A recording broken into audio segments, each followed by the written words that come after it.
দেখতে গেলে এই সংসার বড়ই সুন্দর,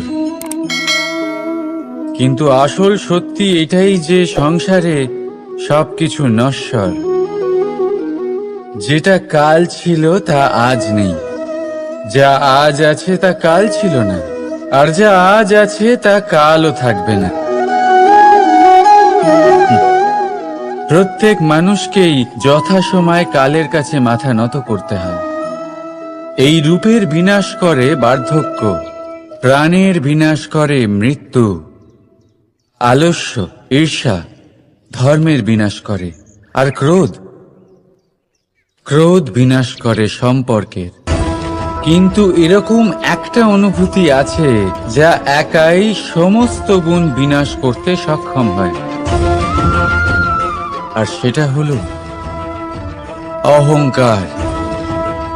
তাই জ্ঞানকে নিজের কাছে আসতে দিন, কিন্তু অহংকারকে কখনোই নয়। কারণ যদি এই অহংকার আপনার কাছে চলে আসে, তাহলে জীবনে যা কিছু আপনি অর্জন করেছেন, তা সে গুণ হোক বা হোক ধন, সে বন্ধু হোক বা হোক আনন্দ, সবকিছু শেষ হয়ে যায়। রাধা রাধা। এই পাথর দেখতে পাচ্ছেন আপনি? কত গোল, কতটা চকচকে। বাচ্চাদের অনেক সময় এটা নিয়ে খেলতে ভালো লাগে, আর কেনই বা লাগবে না। কতটা সুন্দর আর মসৃণ এটা। কিন্তু আপনি কি কখনো ভেবে দেখেছেন এই পাথর আগে কি ছিল? কোনো বিশাল আকার পর্বত, কোনো বিশাল আকার পাথরের একটা বড় ভেঙে যাওয়া অংশ বিশেষ, যেটা কোনোভাবে নদীতে পড়ে নদীর ধারার সাথে বইতে থাকলো, মাটির সাথে ঘর্ষণ হলো, বালির কণার সাথে ঘর্ষণ হতে থাকলো, আর তারপর ধীরে ধীরে এই আকার পেল। এবার আমরাও এই পাথরের মতোই। তাই মনে রাখবেন, আপনার ব্যক্তিত্ব, আপনার এই স্বরূপ ঈশ্বরের দেওয়া কখনোই নয়। হ্যাঁ, প্রকৃতি অবশ্যই আপনাকে জন্ম দিয়েছেন, কিন্তু আপনি নিজে নিজের ব্যক্তিত্বের রচয়িতা, আর আপনি তা রচনা করেন কঠিন পরিস্থিতির মুখোমুখি হয়ে, সংকটের ধারা পার করে। তাই আপনিও এই পাথরের মতো নিরন্তর চেষ্টা করতে থাকুন, নিজের অস্তিত্ব বজায় রাখুন, এই অস্তিত্বকে মহান করতে থাকুন, আর আমার সাথে ভালোবেসে বলুন, রাধা রাধা। বর্ষাকালে যখন ভয়ানক বৃষ্টি হয়, তীব্র গতিতে যখন হাওয়া চলে, তখন আপনি নিশ্চয়ই দেখেছেন যে পাখিরা, যাদের বাসা মাঝে মাঝে ভেঙে পড়ে, নষ্ট হয়ে যায়। কিন্তু আপনি কি কখনো সেই পাখিদের বিলাপ করতে দেখেছেন? কখনো নয়।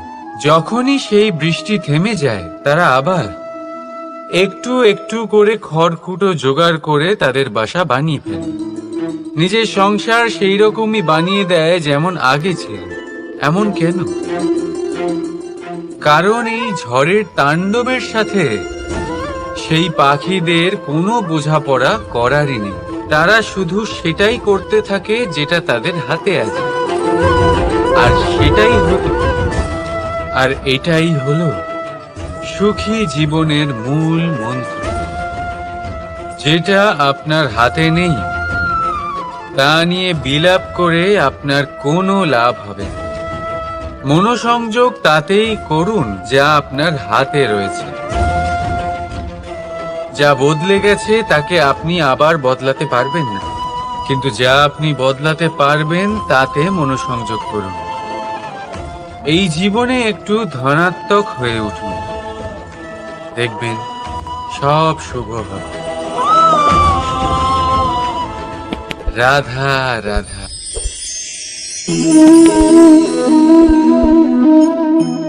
ছোটবেলায় একটা জিনিস আমি কখনো বুঝে উঠতে পারিনি।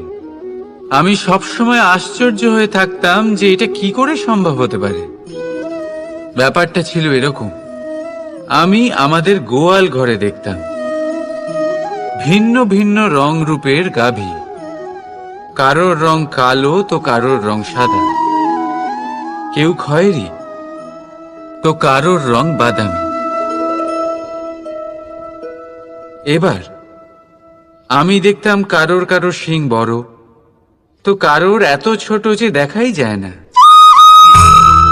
কোনো গাভী আকারে ছোট ছিল তো কেউ একটু বড়, কিন্তু যখন সেই সব গাভী দুধ দিত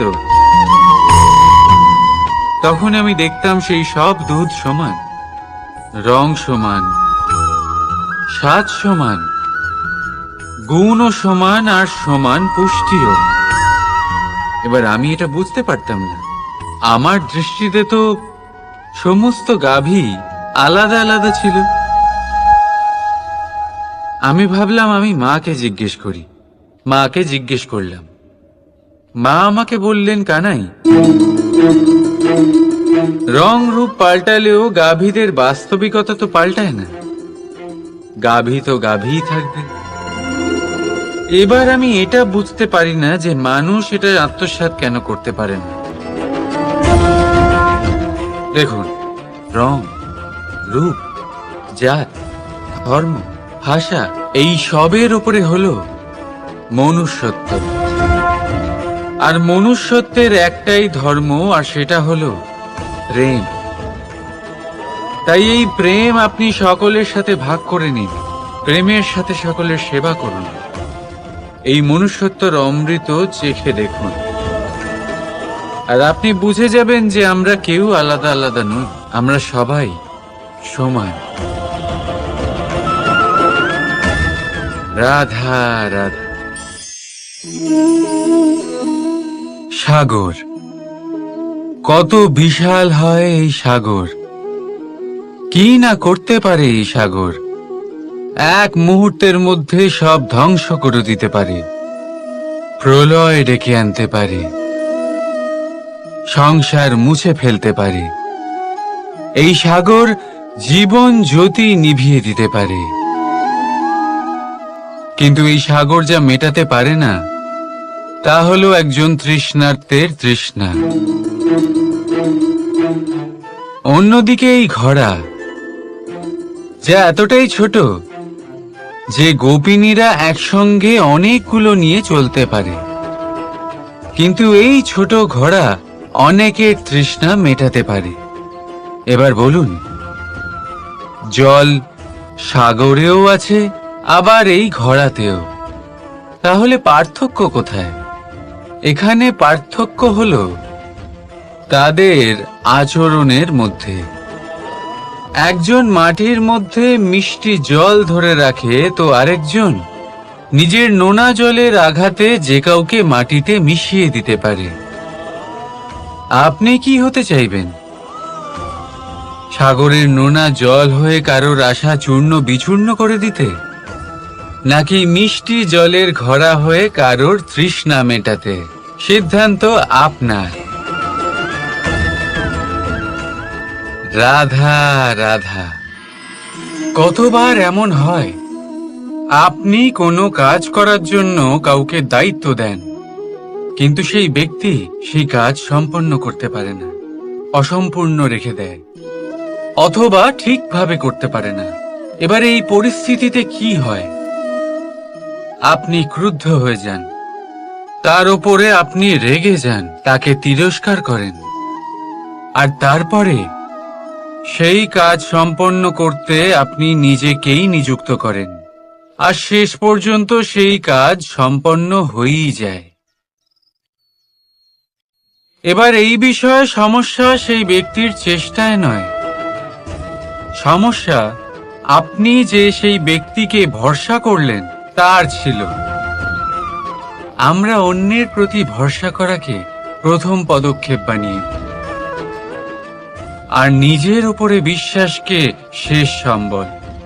কিন্তু তার বদলে এটাই হওয়া উচিত যে নিজের উপরে ভরসাকে আমরা প্রথম পদক্ষেপ বানাই, তাকে নিজের সহায় মানতে হবে। যদি আপনি এমন করেন, তাহলে পরিণাম আরো সুখকর, আরো আনন্দদায়ক হবে। তাই মনে রাখবেন, এই সংসারে আপনার সব থেকে বড় ভরসা আর কেউ নেই। এই সংসারে আপনার সব থেকে বড় রক্ষাকর্তা আর কেউ নেই, বরং আপনি নিজেই। রাধা রাধা। আসুন আপনাকে একটা প্রশ্ন করছি, সোনা আর লোহার মধ্যে তফাৎ কি? এবার বেশিরভাগ লোকের উত্তর এটাই হবে যে সোনা বহুমূল্য। সোনার মূল্য লোহার থেকে অনেক বেশি। এটা ঠিক, কিন্তু আমাদের এটা ভোলা ঠিক হবে না যে সোনা আমাদের সাজগোজের কাজে লাগে, আমাদের আরো বেশি সুন্দর দেখায়। অন্যদিকে লোহা সেই সৈনিকদের ঢাল ও তলোয়ার হয়ে তাদের রক্ষা করে, যারা আমাদের প্রাণকে রক্ষা করেন। এই সৈনিক না থাকলে আমাদের প্রাণও থাকবে না। এবারে বলুন, সোনার মূল্য বেশি হওয়াতে কি লোহার মূল্য কমে যায়? কখনোই নয়। ঠিক সেইভাবে এই জীবনে আপনি যতই চেষ্টা করুন, কিছু না কিছু এমন থেকে যাবে যা আপনি কখনোই পাবেন না। আর সেই কারণে নিজেকে অক্ষম মনে করা অনুচিত। হতে পারে আপনার কাছে সেই গুণ আছে যেটা সংসারে আর কারোর কাছে নেই। সেই গুণটাকে চিনুন, সেটাকে বাড়ান আর সেটাকে ব্যবহার করুন। তাই মনে রাখবেন, সংসারে প্রত্যেকটা ব্যক্তি বিশেষ হয়, আর এই সংসারে সবাই সবকিছু পায় না। নিজেই দেখে নিন, সোনাকে যে দোকানে সাজিয়ে রাখা হয়, সেই দোকানের তালা লোহা দিয়ে তৈরি হয়। রাধা রাধা। সংসারে সব থেকে বেশি দামি কি, সব থেকে বেশি মূল্যবান কি? কেউ বলবে সোনা, কেউ বলবে রত্ন, কেউ বলবে মুক্ত, কেউ বলবে মানিক। এগুলো কতটা মূল্যবান? ধরুন, কিছু সোনার মুদ্রা দিয়ে আমরা মুক্ত কিনতে পারি, কিছু মুক্ত দিয়ে একটা মানিক, কিছু মানিক দিয়ে কিনতে পারি একটা হীরে। কিন্তু এই জগতের সমস্ত ধন খরচ করেও একটা জিনিস আমরা কিনতে পারবো না, আর তা হলো একটা মুহূর্ত। কি হলো? সত্যি সামনে এসে গেল। সত্যি হলো এটাই যে জগতে সব থেকে বেশি মূল্যবান সময়। সেই সময় যেটা আমরা এমনি নষ্ট করে দিই, অকাজে, কখনো কোনো আশাতে, কখনো শোক করে, কখনো ঘটে যাওয়া দিনের কথা ভেবে, তো কখনো ভবিষ্যতের চিন্তাতে। এই সময়ের সদ্ব্যবহার আমাদের করা উচিত। এই সময়ের সদ্ব্যবহার করে আমাদের ধন অর্জন করা উচিত, মহান কাজ করা উচিত, আমাদের ব্যক্তিত্বকে উদার করা উচিত, ভালো কাজ করা উচিত, সকলের সাথে আনন্দ ভাগ করা উচিত। যদি আমরা এই সংসার থেকে চলেও যাই, তাহলেও সময় আমাদের যেতে দেবে না। এখানেই স্থিত করে রাখবে, কারোর না কারোর জন্য প্রেরণা হয়ে, বা কারোর মুখে কৃতজ্ঞতার হাসি ফুটিয়ে। রাধা রাধা। সূর্য। এই সংসারে সব থেকে বেশি তেজস্বী এই সূর্য, সব থেকে বেশি উজ্জ্বল, সব থেকে বেশি শক্তিশালী। কিন্তু আপনি কি কখনো সূর্যোদয় দেখেছেন?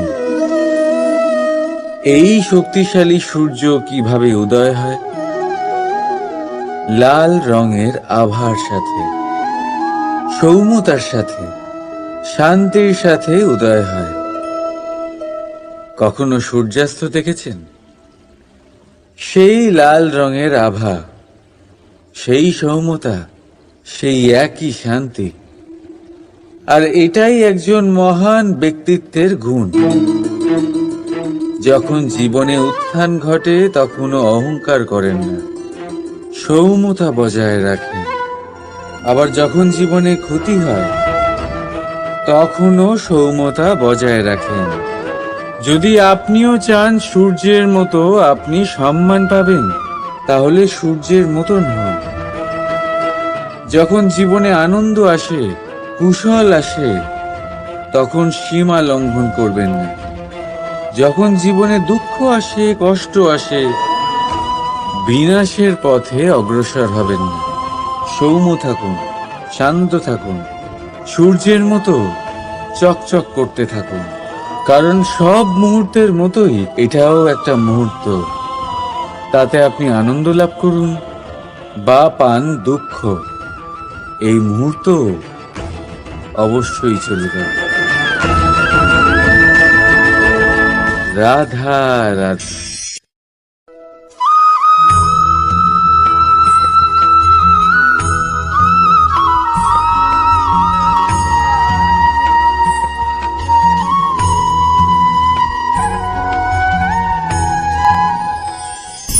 আপনি ওই কথাটা নিশ্চয়ই শুনেছেন, যখন ভগবান একটা দরজা বন্ধ করেন তখন অন্যদিকে অনেক দরজা খুলে দেন। এবার এই দরজা, এই সমস্ত পথ আমরা দেখতে পাই না, অনেক সময় আমরা বুঝতে পারি না, হারিয়ে যায় সব। কখনো কখনো মনে হয় যে এই কথাটাই মিথ্যে, কিন্তু আসলে তা তো নয়। তাহলে হারিয়ে যায় কেন? কারণ আমরা সময় নষ্ট করি এই দরজার দিকে তাকিয়ে থেকে। ভাবি এই বুঝি দরজা খুলবে, এবার দরজা খুলবে। অপেক্ষা করতে করতে আমরা অনেক সময় নষ্ট করে ফেলি। এত সময় নষ্ট করি যে আমরা দেখতে পাই না, খুঁজে পাই না সেই সমস্ত দরজা আর পথ যা আমাদের জন্য খোলা রয়েছে। যদি খুঁজেই না পাই তাহলে তা ব্যবহার করব কি করে?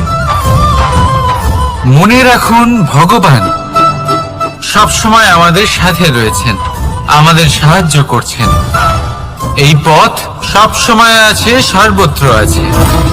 দরকার রয়েছে শুধুমাত্র দৃষ্টির, দৃষ্টিভঙ্গি এবং ভাবনার। এই দৃষ্টিকে বিস্তৃত করুন, এই দৃষ্টিভঙ্গিকে ধনাত্মক করে তুলুন, আর এই ভাবনা, এর সীমা একটু বাড়িয়ে তুলুন। তারপর দেখবেন সব খুঁজে পাবেন। আসলে কি, এই যে ঈশ্বর, এই যে পরমাত্মা, তা আমাদের সাথে রয়েছে, আমাদের মনের মধ্যে রয়েছে। যিনি তাকে মন থেকে চাইবেন তিনি তাকে মনের মধ্যে অবশ্যই খুঁজে পাবেন। যদি উনি মন থেকে চান পথ খুঁজে পেতে, তাহলে তিনি অবশ্যই পথ খুঁজে পাবেন। তাহলে আসুন আমার সাথে ভালোবেসে বলুন, রাধা রাধা। ধর্ম। আমরা সকলে ধর্মের বিষয়ে কথা বলি, কখনো নিজের ধর্মের বিষয়, আর কখনো অন্যের ধর্মের বিষয়। কখনো আমরা অধর্ম দেখলে সেই বিষয়ে কথা বলি। অনেক রকম আলোচনা হয়, কিন্তু এই ধর্ম আসলে কি, সেটা কি কেউ বোঝে? যদি আমি আপনাকে উত্তর দিই, এই উত্তর সরল।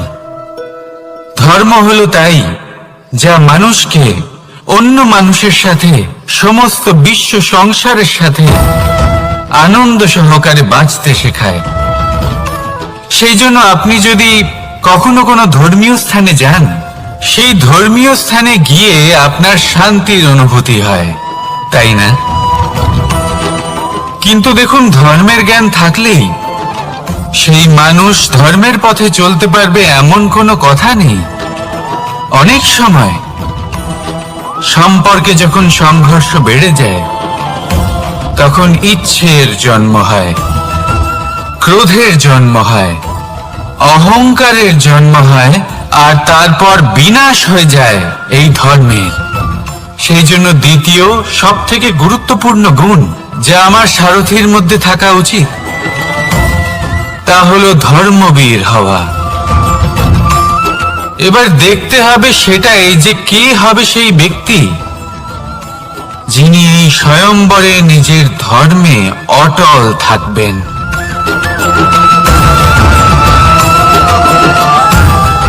কারণ সেই ব্যক্তি এই সংসার থেকে সরে এসে ধর্মের পুনঃস্থাপনের এই মহাকার্যে আমার সারথি হতে পারবেন।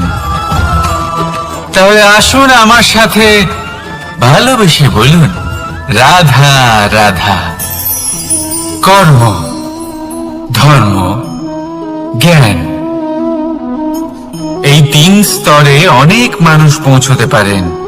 অনেকে এই পরীক্ষা দিয়ে তাতে উত্তীর্ণ হয়ে যেতে পারেন, কিন্তু শিখরে পৌঁছে শাসন তিনিই করতে পারেন যার কাছে এই চতুর্থ গুণটিও থাকে,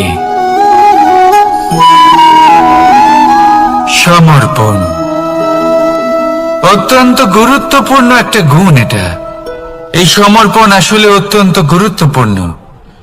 পূর্ণ সমর্পণ দরকার নিজের লক্ষ্যের প্রতি, সমর্পণ নিজের কর্তব্যের প্রতি, সমর্পণ নিজের আত্মার থেকে নির্গত স্বরের প্রতি, সমর্পণ নিজের রথির প্রতি, অর্থাৎ আমার প্রতি। এবার এই পরীক্ষায় অত্যন্ত কঠিন এক বাঁক আসতে চলেছে, যেখানে সারথীকে সমর্পণের নিরিখে পরীক্ষা করা হবে, আর তাতে উত্তীর্ণ হওয়ার পরেই তার হাতে ধর্ম স্থাপনের রথের রাশ তুলে দেওয়া হবে। দেখা যাক কি হয়।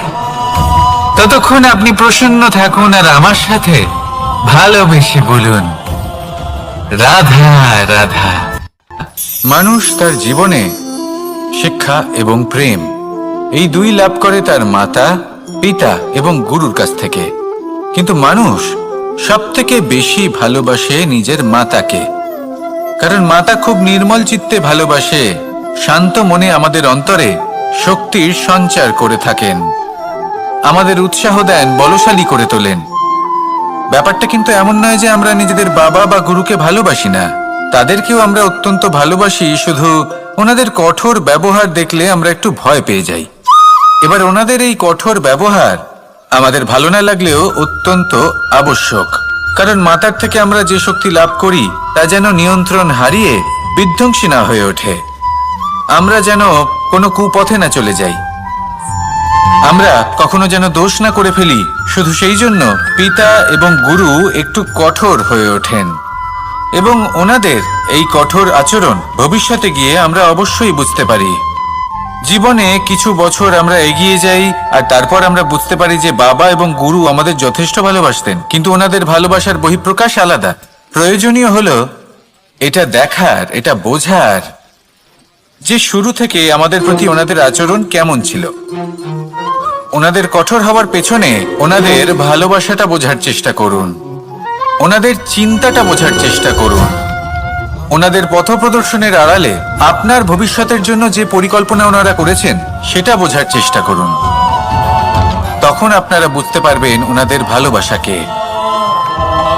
আপনার মনের মধ্যে আপনা থেকেই ওনাদের প্রতি সম্মান জেগে উঠবে। নিজের পিতা এবং নিজের গুরু এই দুজনের প্রতি কৃতজ্ঞতা প্রকাশ করুন আর আমার সাথে ভালোবেসে বলুন, রাধা রাধা। জীবন কিসের উপর নির্ভরশীল? ধনের ওপর, বৈভবের ওপর, নিঃশ্বাসের ওপর? না, এই জীবন নির্ভরশীল বিশ্বাসের ওপর। বিশ্বাস নিজের ওপর, বিশ্বাস আমাদের আপনজনের ওপর। কিন্তু যখন এই বিশ্বাস ভেঙে যায় তখন মানুষের মনও ভেঙে যায়, আর তারপর সে অন্য কিছু করতেই পারে না। তখন কি করা যেতে পারে? 3টে কাজ আছে যা আপনি করতে পারে। প্রথম, ভালোবাসা।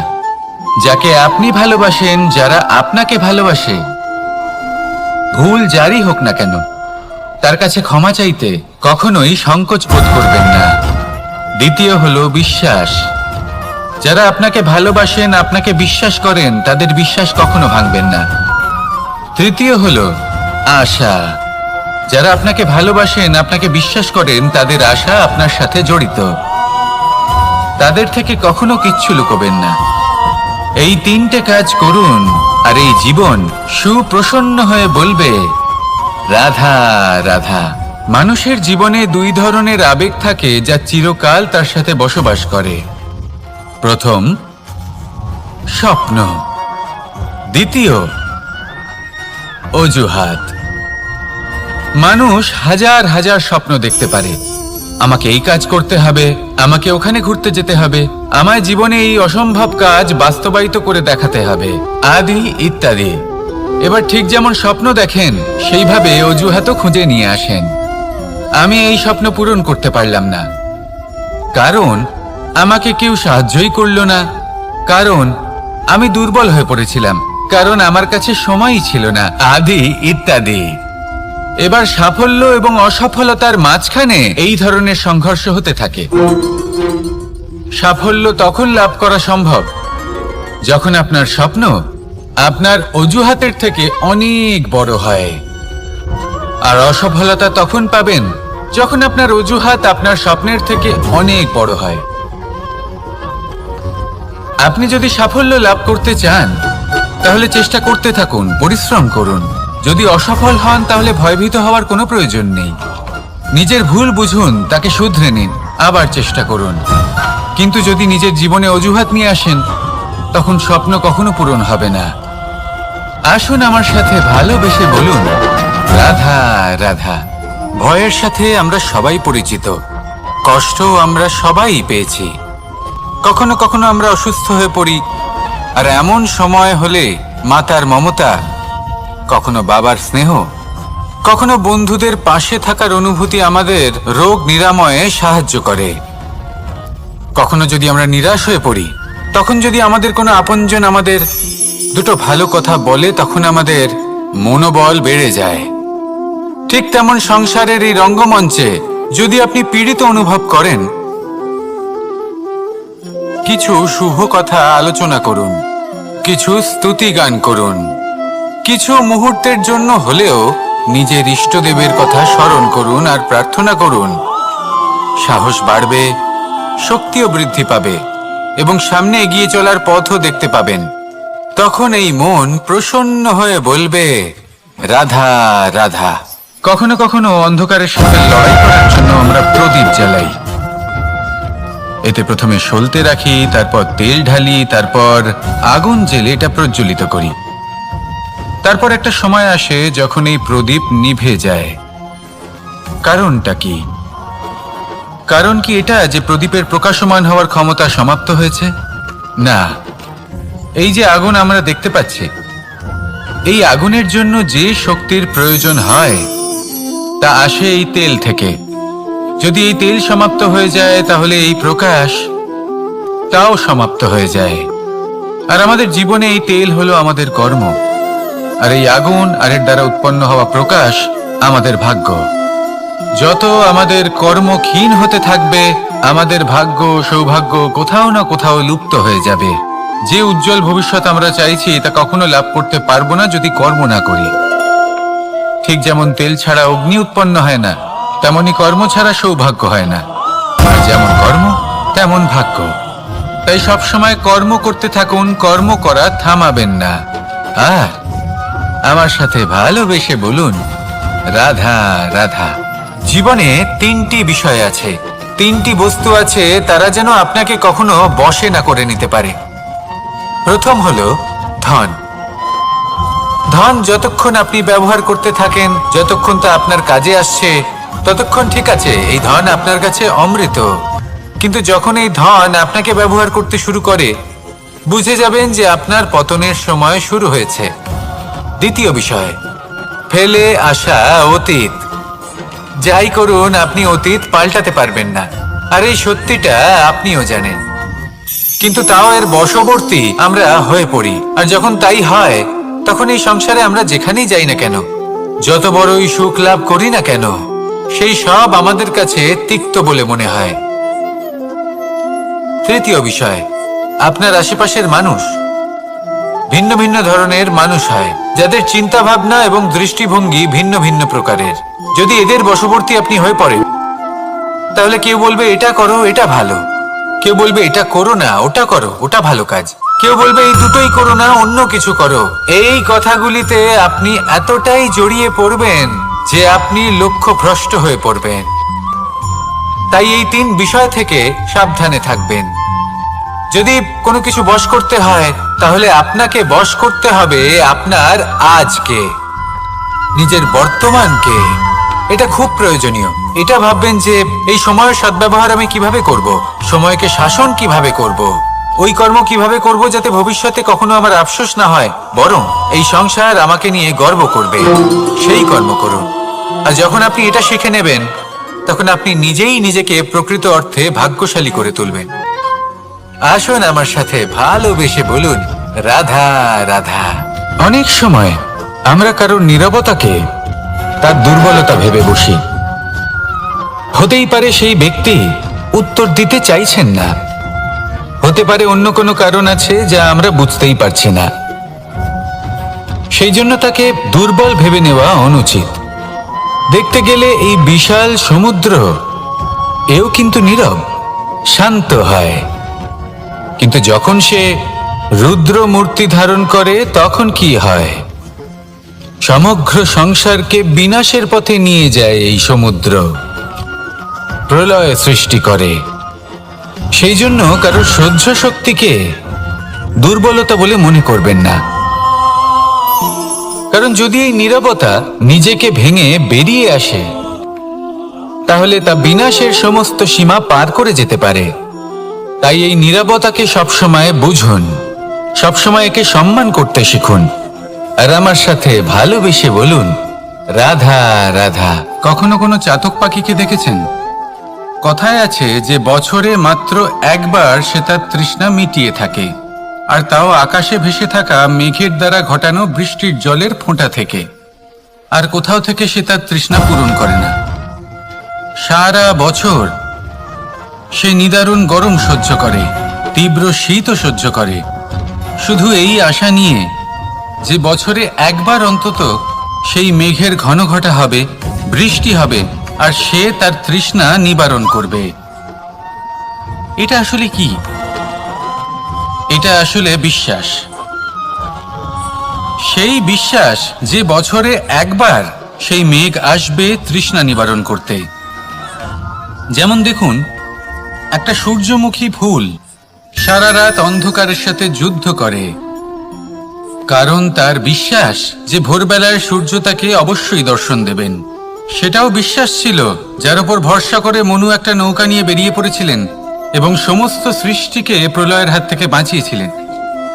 সেটাও ছিল ভালোবাসার প্রতি বিশ্বাস, যার উপর ভরসা করে বানর এবং ভাল্লুক সেনা নিয়ে শ্রীরাম আক্রমণ করেছিলেন সমস্ত বরদানপ্রাপ্ত অসুরগণ এবং রাক্ষসগণের লঙ্কায়, এবং জয় লাভ করেছিলেন। এই বিশ্বাসই হলো এই বিশ্বের আশা। বিশ্বাস রাখুন যে আপনি হলেন সর্বশ্রেষ্ঠ এবং শুধুই নিজের কর্ম করতে থাকুন। এই বিশ্বাসের আশাই আপনাকে প্রতি মুহূর্তে বল প্রদান করবে। এ হলো আমার বিশ্বাস। আসুন আর আমার সাথে ভালোবেসে বলুন, রাধা রাধা। যোগাসন। যোগাসনে আসন অত্যন্ত গুরুত্বপূর্ণ। এবার আমি বলবো সবথেকে শ্রেষ্ঠ আসন কোনটি। আশ্বাস। নিজেকে আশ্বস্ত করতে থাকুন যে আমি আছি, সব ঠিক হবে, যা হচ্ছে ভালোর জন্য হচ্ছে। এই আশ্বাস আপনাকে জীবনে এমন ধনাত্মক বিশ্বাস দেবে যে আপনি বড় বড় সমস্যার সমাধান করতে পারবেন। এবার যদি কথা বলি সবথেকে কঠিন সময়ের, তাহলে সেটা হলো বিচ্ছেদের। যা মা সীতাকে সহ্য করতে হয়েছে শ্রীরামের জন্য, রাধা কৃষ্ণকেও সহ্য করতে হয়েছে। যে ব্যক্তি বিচ্ছেদের সময় সঠিক পথে চলে এসেছে, সে জীবনে অনেক শ্রেষ্ঠ স্থানে অবশ্যই পৌঁছতে পারবে। এবার যদি কথা বলি সবথেকে জরুরি এবং গুরুত্বপূর্ণ সময়ের, তাহলে সেটা হলো সংযোগ। সকলকে সাহায্য করতে থাকুন। আপনি অন্যদের সাহায্য করে তাদের যত আনন্দ দিতে পারবেন, ততটাই আনন্দ আপনারও জীবনে অবশ্যই আসবে। আসুন আর আমার সাথে ভালোবেসে বলুন, রাধা রাধা। সংসারে সকলে উঁচুতে উঠতে চায়, কেউ নত হতে চায় না। সবাই এটা মনে করে যে নত হওয়ার অর্থ হলো তাদের আত্মসম্মান এবং অহংবোধের বিরুদ্ধাচরণ করা। তাদের মনে হয় যে যদি আমরা নত হই, সংসার আমাদের দুর্বল মনে করবে, তাদের শৌর্য এবং তাদের ব্যক্তিত্বের অপমান হবে। কিন্তু এটা কি সত্যি? প্রত্যেকবার নত হওয়ার অর্থ কি সম্মানহানি হওয়া? কখনোই নয়। আপনি নিজের জীবনকেই দেখে নিন। আপনার কোনো অমূল্য জিনিস যদি নিচে পড়ে যায়, তাহলে তাকে কিভাবে তোলেন? সেই বস্তুকে তোলার জন্য আপনাকে নত হতেই হবে। আপনি বড়দের আশীর্বাদ কিভাবে লাভ করেন? আপনি নত হয়ে তবেই তাদের আশীর্বাদ লাভ করতে পারেন, তাই না?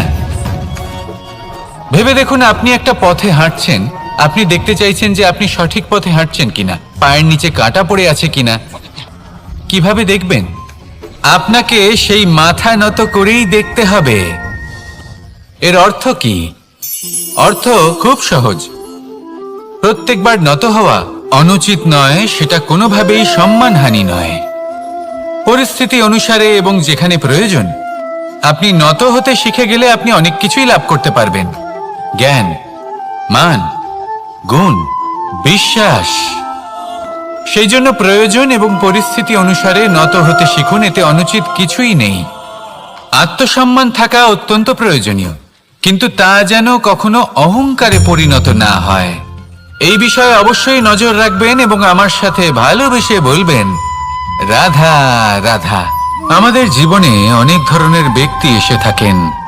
কেউ কেউ আমাদের সাথে থেকে যান, কেউ আমাদের থেকে দূরে চলে যান। কেউ ভালো মানুষ হন, কেউ খারাপ মানুষ। কিন্তু আমরা সবসময় সেই সময়টাকে নিয়ে দুঃখ প্রকাশ করি যখন আমাদের জীবনে কোনো খারাপ ব্যক্তি প্রবেশ করেন। তারা আমাদের খারাপ অনুভূতি দেন, দুঃখ দেন, কষ্ট দেন। আমরা সবাই তাকে ভালো মন্দ কথা বলি। কিন্তু কেন? এমন বিভিন্ন ধরনের মানুষ, খারাপ মানুষ, ভালো মানুষ, সবার জীবনেই আসেন এবং সকলকেই একটা অমূল্য শিক্ষা দান করে যান।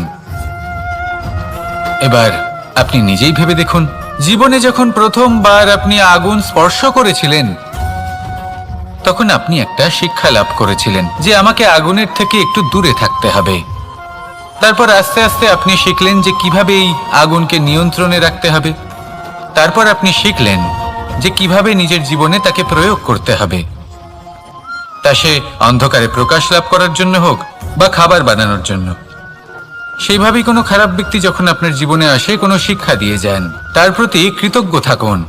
তার বিষয় খারাপ ভাবার বা খারাপ অনুভূতি নিয়ে থাকার কোনো প্রয়োজন নেই। সেই শিক্ষা লাভ করুন, ইতিবাচক মনোভাব নিয়ে জীবনের সামনে এগোতে থাকুন। কেউ নেই যিনি আপনাকে বাধা দিতে পারেন। আসুন আমার সাথে ভালোবেসে বলুন, রাধা রাধা। অনেক সময় আমরা জীবনে অনেক মানুষকে এমন বলতে শুনে থাকি যে আমি অসফল হয়েছি কারণ আমার সময় ভালো যাচ্ছিল না। আমি এই জিনিসটা লাভ করতে চাইছিলাম কিন্তু করতে পারলাম না কারণ আমার সময়টা ভালো যাচ্ছিল না। আমি আমার জীবনে ওই মহান কাজটা করতে চাইছিলাম কিন্তু করতে পারলাম না। কেন? কারণ আমার সময়টা ভালো যাচ্ছিল না। কিন্তু যে মুহূর্তে ভালো সময় আমার জীবনে আসবে, আমি সব কিছু প্রাপ্ত করব। এমন প্রায় প্রত্যেকেই বলেন। আসুন একটা কথা বোঝা যাক। একজন মালিকে দেখুন, সে প্রত্যেক দিন গাছের সেবা করে, তাকে জল দেয়, তার যত্ন আত্তি করে। কেন? প্রত্যেক দিন সেই গাছ ফল দেয় না। সঠিক সময় এলে তবেই সেই গাছ ফল দেয়, কিন্তু প্রত্যেক দিন মালি তার সেবা করে, তাকে যত্ন করে। শুধুমাত্র তখন করে না যখন সেই গাছ ফল দিতে সক্ষম। আর যদি মালি গাছের যত্ন প্রতিদিন না করে, তাহলে হয়তো সেই গাছ ফল দিতেই পারবে না। এটাই হলো আমাদের জন্য একটা শিক্ষা। যখন সময় আমাদের জন্য অপেক্ষা করে না, তখন আপনি সময়ের জন্য কেন অপেক্ষা করছেন? ভালো সময়ের জন্য অপেক্ষা করবেন না। ভালো এবং শুভ কর্ম দ্বারা ভালো সময়কে নিজের কাছে টেনে আনুন। নিরন্তর কর্ম করুন, পরিশ্রম করতে থাকুন। শুভ সময় আপনা থেকেই আপনার কাছে আসবে। আসুন আমার সাথে ভালোবেসে বলুন, রাধা রাধা।